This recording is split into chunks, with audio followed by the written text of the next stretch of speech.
sœurs.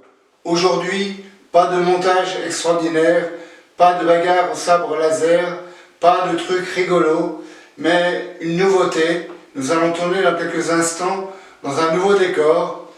Le but étant d'avoir un son meilleur dans ce petit studio que nous avons installé au sein de notre prieuré. J'espère que cela va répondre à notre attente. Merci. Voilà, frères et sœurs, aujourd'hui, Jésus pardonne la femme adultère.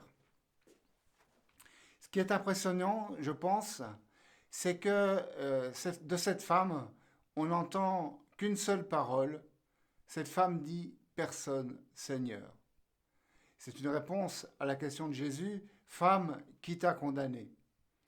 Et donc, cette femme ne fait aucune démarche personnelle de demande de pardon envers Jésus. Elle est pardonnée complètement, gratuitement, par pure miséricorde de la part du Seigneur, sans avoir rien demandé. Eh bien, peut-être est-ce là encore, durant ce carême, une image du sacrement de la réconciliation, où nous-mêmes, eh bien, nous sommes déjà pardonnés par, justement, la mort de Jésus sur la croix et sa résurrection. Par le mystère pascal du Christ, nos péchés sont en quelque sorte déjà pardonnés, nos péchés passés, présents et à venir. Et dans le sacrement de la réconciliation, nous venons faire nôtre ce pardon que nous a acquis Jésus par ses mérites, par les mérites de sa sainte croix. Alors, comme cette femme adultère, Jésus nous dira « Moi non plus, je ne te condamne pas, va et désormais ne pêche plus ».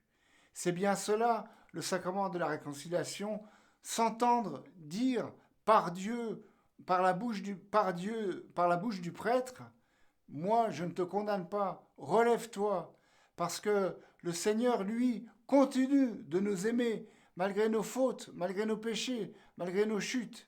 Il est toujours là, à côté de nous. Il ne demande qu'une seule chose, c'est de nous relever pour que nous repartions en amitié avec lui. Et finalement, l'aveu de nos fautes n'est que, entre guillemets, l'occasion pour le Seigneur de nous dire qu'il nous aime toujours malgré ses fautes. Amen.